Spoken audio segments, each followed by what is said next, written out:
Hi everybody, it's Honest John again. Now I've been thinking about the college admission scandal. You know, where the rich parents committed fraud and bribery to get their kids into elite schools that they had no business getting into, at the expense of kids who really deserved it. And we all know what's going to happen.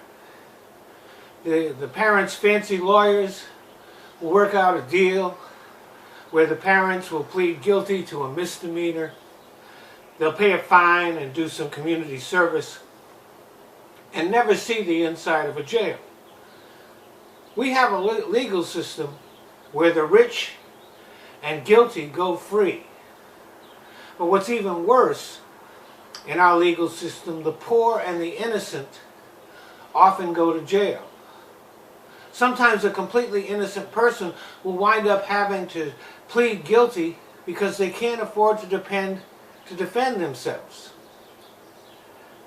You can get a public defender, but the public defender's office is usually underfunded and understaffed and completely incapable of providing an adequate defense. In many towns, there is no public defender's office.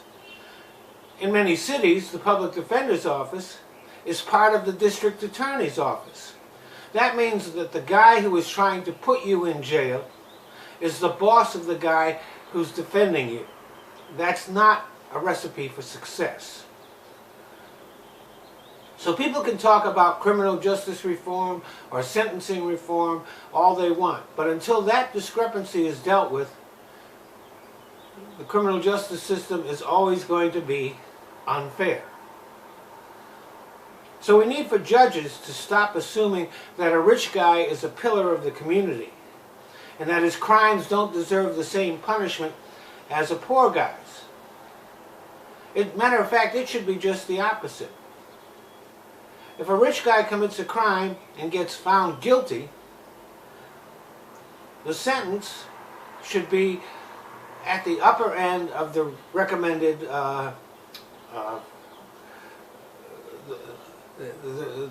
recommended limits. Because being a rich guy, he had no reason to have to commit that crime.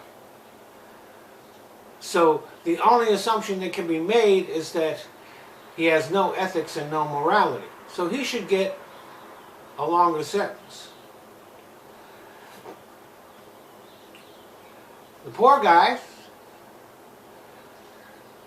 they should get the shorter sentence. And the judge's instructions to the jury should contain the fact that this guy is poor.